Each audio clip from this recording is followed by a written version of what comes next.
Hi, this is Alexander Gottwald, and I'm sitting here now with Gary Craig. It's an honor to be here with you. Hi, Gary. Hi, Alexander. Good to be here.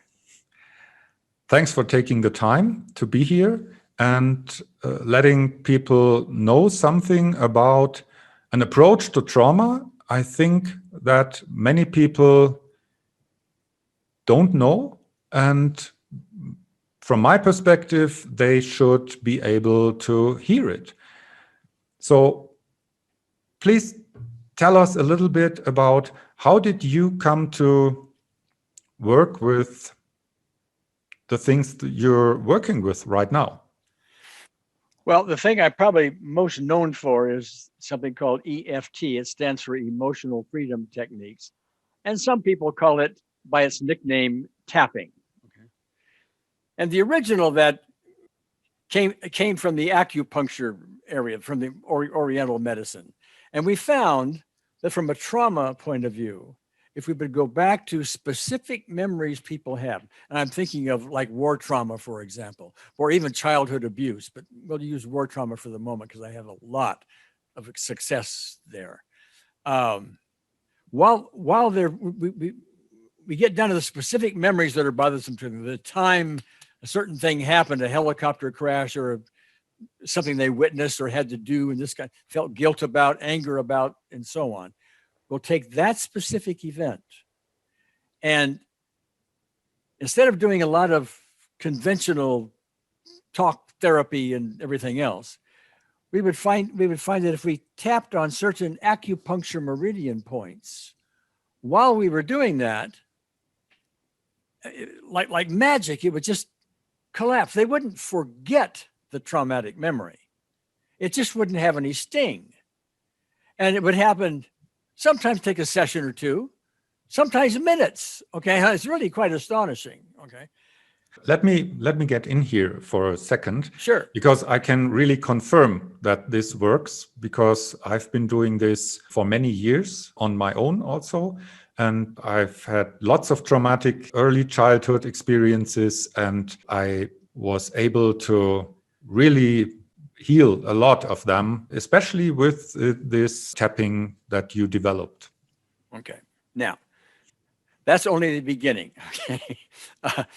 Back in 1988, and this was even before I brought in the tapping thing into the public in 1995, I had this remarkable spiritual experience. I didn't ask for it. It just showed up. I was lying in bed going over my list of things to do today. And, I was kind of frustrated with all I'd piled on top of myself.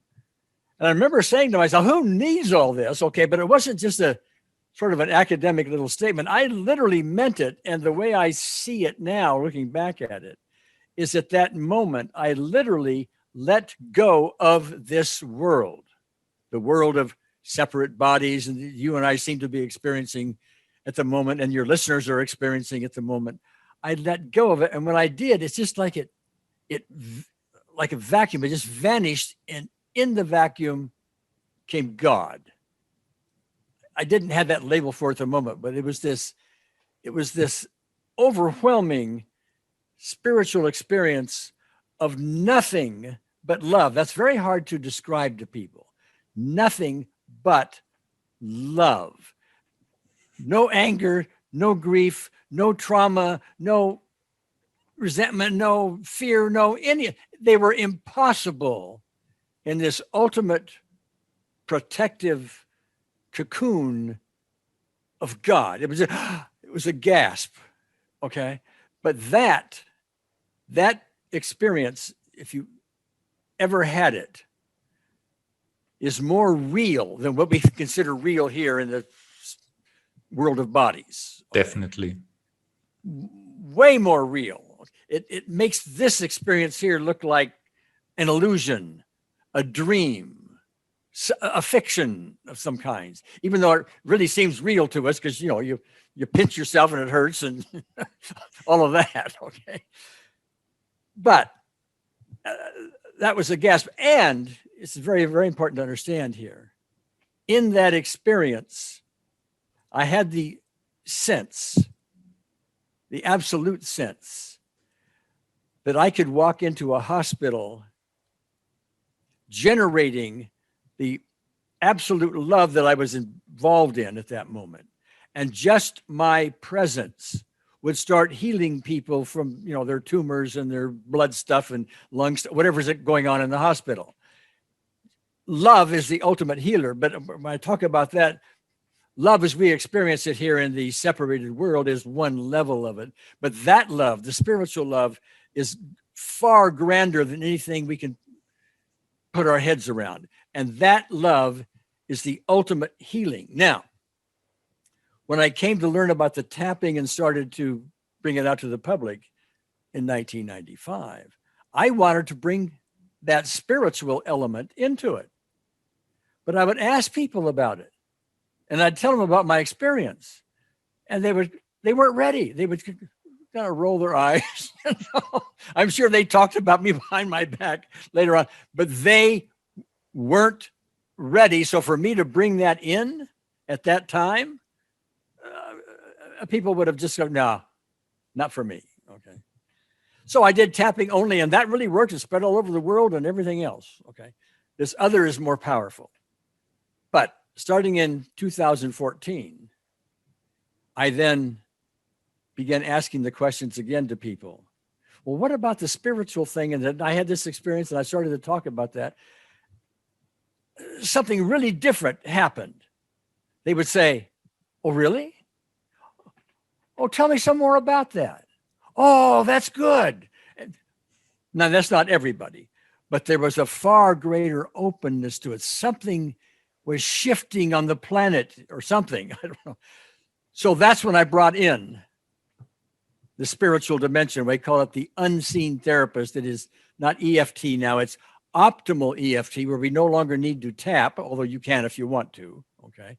We no longer need to tap. We bring in we call it the unseen therapist, which is God, or whatever name you give to it. You might want to say it's higher power or Jesus or Buddha or Allah or whatever name you give to any of this is fine. But it's the ultimate loving essence of the spiritual dimension. We bring it in for trauma now, and we're borrowing that to bring peace to the memory. The sting, and we find other things happen as well as the traumatic memory fades. Physical things start to fade as well. Headaches go away. Back pain goes away. Disease symptoms start to fade. Lots of things happen when you bring peace to the system. Magic. I mean, really, really, I can't say to your listeners that all they have to do is go read a paragraph or a book or something, because it takes practice to get there. Okay. But anybody can do it. Not everybody's ready for it, I will tell you that, but anybody can do it. You don't need to have any more background on it. You don't need to study lots of other things or anything else. Just that, and that alone pinpoints you right to where you want to go. Great. And, so anyway, and that's Gary, a lot of words. Yeah. And Gary, what can people do to get started if they are now interested in this optimal EFT and this unseen therapist? Well, the best thing to do is just to go read my book. I wrote an introductory free ebook. It's right there on my website. Do you want me to give the website address? Yes, sure. Okay, it's emofree.com. That's EMOFREE.com. And you'll see a link to the book right there on the homepage, and off you go. Emo Free, by the way, stands for emotional freedom. It's a shorthand thing. Okay. Yeah. So I read the book, and it was really inspiring to me. And because I was looking for what you're doing now, as I had lots of success with tapping. And then I got interested, and then I found you on this website, and I found the book and I read it. And that really, for me, was an awesome revelation about the work that I was doing before. Because before I already had this connection of 3 steps and the 3 selves and the self-realization of who am I. But actually, the 3 steps that you offer in the book made these things fall together into a healing process. And so maybe you want to give the listeners an idea about what are these 3 steps about that are shown in your book? Okay. Well, I don't know that I necessarily call them 3 steps, but there's some steps. So let me just talk about the process that way. The first thing we want to do is to find a specific event.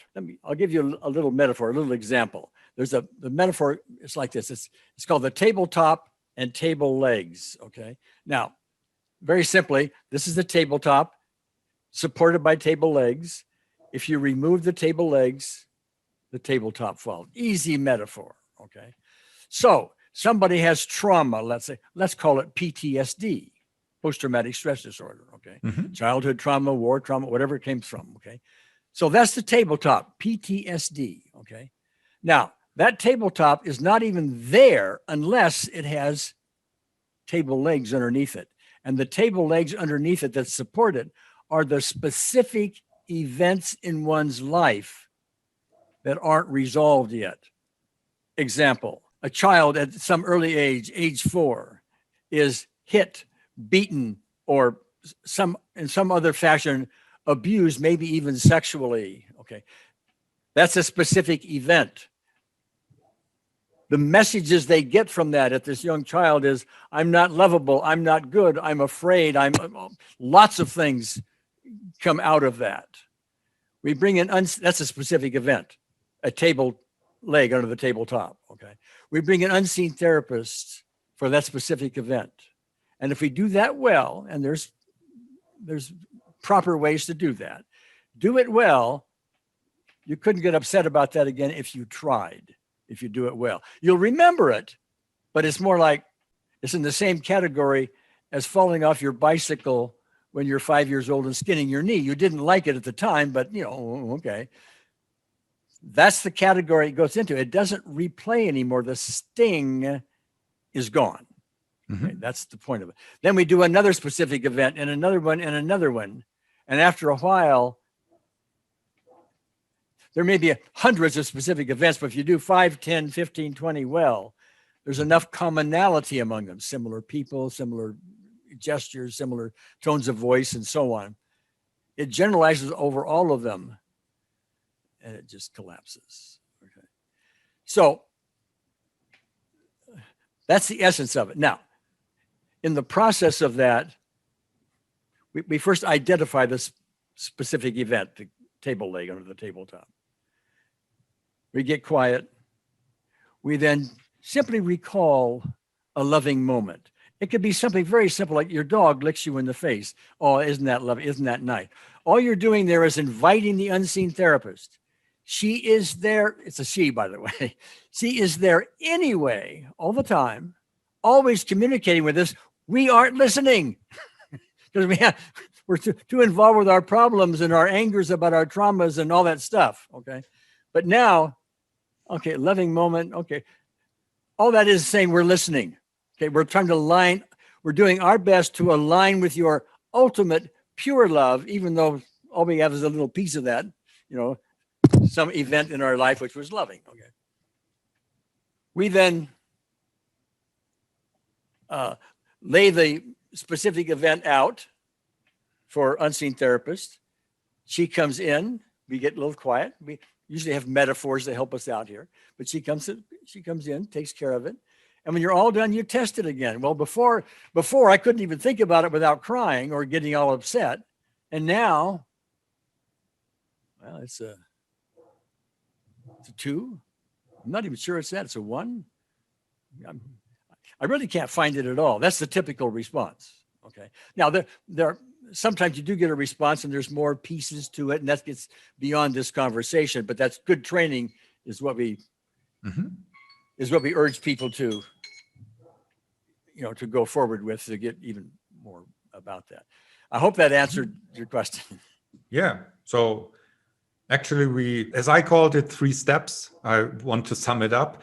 Like you identify the specific event, of course, first, but then we go into this recalling a loving moment, and then we get in touch with this specific event, and we call in the unseen therapist. Yeah. And that does all the work. Yeah. And let's get a little bit into contemporary trauma therapy, because there is a lot of interest right now in trauma. And many people think, well, I need to learn all this that is out there now, and I need to learn all these techniques, and I need to learn more about the autonomous nervous system and the polyvagal theory and all kinds of stuff. And otherwise, I can't be cured, or I won't be able to help other people if I want to work with trauma. So what is your take on how complicated is it to heal trauma from your perspective? It's not that complicated. A number of people echo what you're just talking about. They come into our advanced course, for example. They will say, and their purpose in saying this is to impress me about all the stuff they've done. Oh, I've done EMDR, and I've trained in cognitive behavioral therapy, and I've done this, and I've done that, and all these other things. Hold on just a minute. And I've done all these other things. And so, I'm really ready for all this. And my own self-talk is, no, you don't need any of those. But I really want to, I may have misspoken. It may be useful for them, but I'm going to give you my view of this. All of those things that I mentioned in the whole long list of other stuff are typically man-made methods. They are made by people who are still within this illusion of separated bodies instead of the oneness that quantum physics and my spiritual experience have pointed to. And so what they're trying to do is give you a better way to heal things within this dream, and they're made up by people that are also in the dream, so to speak. Okay. We're doing something different. We're going outside the dream to the spiritual realm where ultimate knowledge is, where the ultimate healing power is.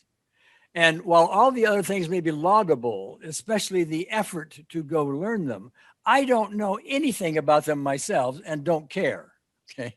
I don't mean that to say in a derogatory way, but I would rather spend my time focusing on the ultimate power. That's my view, the ultimate power, rather than to dilute, that's my opinion, dilute my efforts through other things that may be useful, but not as powerful as the ultimate source. Did I say that well? Yes. Okay, yeah. And I didn't ask the question because I don't think it's valuable from my perspective to also understand the mechanisms in our body, how the nervous system processes trauma. So I'm myself deal a lot with that kind of stuff. I do body work and it helps me a lot. And it also helps my clients. But I find it really interesting to see this refreshingly simple standpoint of you, that you just say, well, you just call in the highest power and it does what it does. And I don't have to interfere with it in any sense. Yeah. And interfere is an interesting word. I never used that before, but in a way, one could say that's what you're doing. You're trying to say to God, okay, our unseen therapist, well, that's okay. You can play here too, but I want to do these other things because those are important and maybe you can come in and play. What I'm doing is saying, oh, this is nice. Great. I'm just going to put them over here. Come on in, God. Let's do our job. And we're getting the job done. Yes, I hear you. And from my understanding, it's difficult for people who are very much connected to a scientific point of view, and also they want to have academic proof for the things they do. And of course, you only get academic proof if you're inside the academic world, and everyone outside is called a quack. So I was investigating also what these people say about EFT and Gary Craig, and they say this is quackery. And so and I'm the head quack. Yes, exactly. And I'm not saying this to attack you in any sense. I'm saying this that we can see the perspective that these people have, and that only these things are valid and valuable that are inside the academic world. But inside the academic world, from my perspective, we don't find much God. We don't find much of this unseen therapist or universal love or whatever we would call it. So I think it's very important that we open beyond the academic knowledge, and that we allow the real power to get in. Yeah. Let me give you an example or two to illustrate some of this about the studies and the verification and research and is it true and all that stuff. Okay. Conventional research. By the way, I'm an engineer by background. I have a very strong hard science background in all of this, but I don't think conventional science is going to be able to ever put their arms around this and prove or disprove it. Okay. I'll give you an example. One of the things that we can do with the unseen therapist, once you really start to get trained in it and get used to doing it, is you can start asking the unseen therapist, what's really going on here for somebody, let's say, who has arthritis or has cancer or something like that? What is the real cause here? See, you look in the medical websites and for cancer, they don't know what causes cancer. They don't know what causes Parkinson's disease or multiple sclerosis. In fact, I list a lot of that stuff in my book. They don't know what the cause is. Billions and billions of dollars of research, and they don't know what the cause is. So they treat the symptoms. Okay. So you can ask the unseen therapist. You can ask her, what's really going on here? And she'll come back to you, and you'll get a notion, you'll get a vision, she'll communicate with you in ways that are typically unique to you so you understand well, okay, what's going on. For example, I was working with one young man who had very bad acne. Couldn't find out what it was by using ordinary, let's be a detective and see what's behind it. Ask unseen therapist, I get the notion broken toys. This is a 20-year-old kid in college. What does he care about broken toys? But as it turns out, his father, when he was very young, would inappropriately keep letting this kid know that he had to do things the father's way or father wouldn't love him, including breaking his toys, okay? And so the whole issue, that pointed to the issue of the father issue, okay? We started working on that. And within a couple of weeks, 3 weeks, I think it was, no more medication for the acne. It cleared up. The father issue got much better, etc. That you don't find, and you can't validate or unvalidate that. You know, the skeptical scientist would say, "Well, that's just coincidence." Okay, but let me give you another. Let me give you another. Okay, and we get lots of these.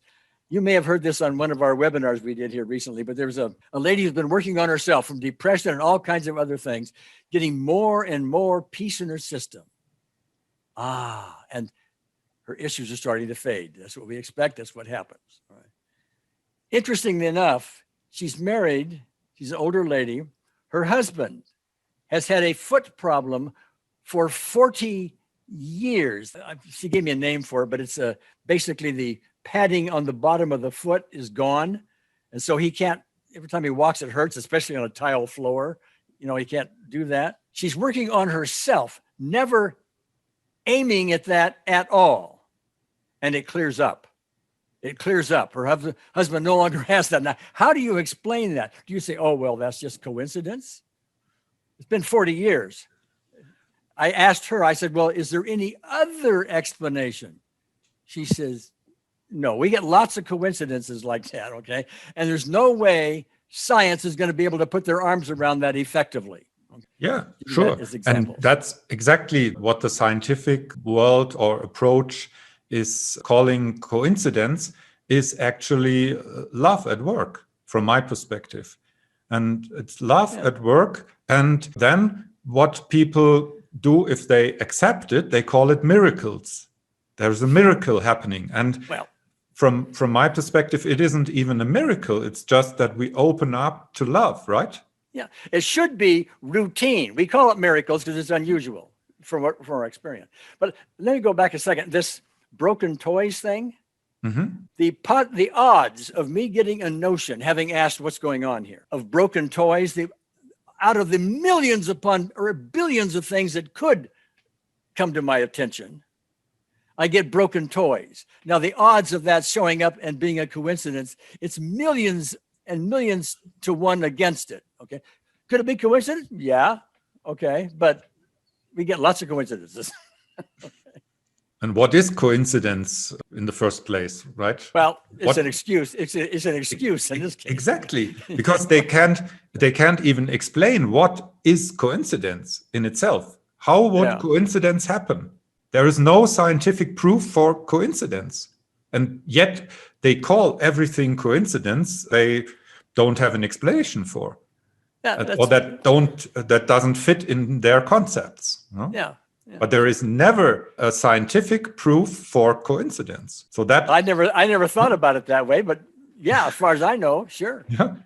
So they are working with a concept that in itself is dysfunctional. No? Yeah. But that's okay. That's how the world works. Yeah. The whole world's an illusion anyway. Okay. Yes. And you will get that the more you involve yourself with unseen therapists, the more you'll see this world and all the stuff you get worked up about. Sure. Isn't worth it. And as I see it also, that the more dysfunctional life gets for us, the more grace is behind it. Because the more uncomfortable it gets, the more we have the urge to wake up and to get connected with the real, or with what you call the unseen therapist. Yes. So from my perspective, there is nothing bad happening. If people suffer, it's just that something is trying to wake them up and to realize that love is real and that what you call the unseen therapist is real. Yeah. So to go back to what go ahead. So do you have any kind of like suggestion for people if they have read your book? How can they go on after that if they want to deepen their experiences? Well, we have an advanced course. It's called the Optimal EFT course membership. You're a member of it, for example. It's got a fee attached to it, etc. They may or may not want to go to that advanced level. It's a choice of theirs. They can also go to our website. We have people that are trained therapists at the very, very highest levels in this. And so they can engage one of them for their issues if they want to. That's all. They're also listed on our website, But so what I'm hearing is there is a course. And so if people want to learn more by themselves how to approach this unseen therapist process, they can look at the course and see if they want to get into that. Yeah. And if they have more specific issues with themselves and they don't necessarily want to dive into this learning process so deeply, there are therapists that are trained by you who could help them with their issues.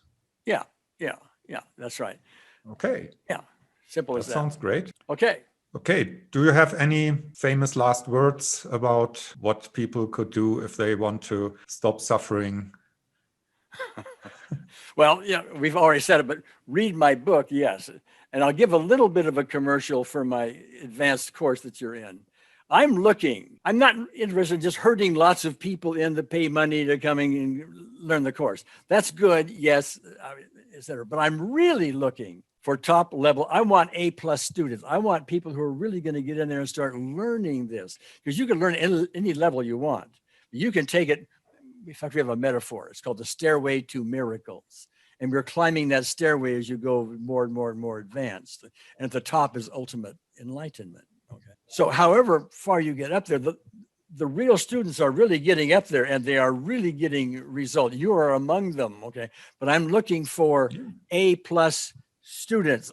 Those are the ones that we can gather together and help shift this world. The whole idea of in this world that we need bombs and we need force and we need stuff like this to exert our will and win and all this other stuff in this world causes all kinds of problems, political problems, etc. It's been going on forever and it will never change. Never. The details will be different as time goes on, but it will never change until the individuals start to go, oh, there's something bigger than this. They start to fade towards move towards the spiritual dimension, our unseen therapists. If the political leaders in our country took our course and really got into it, we would have a much more peaceful world.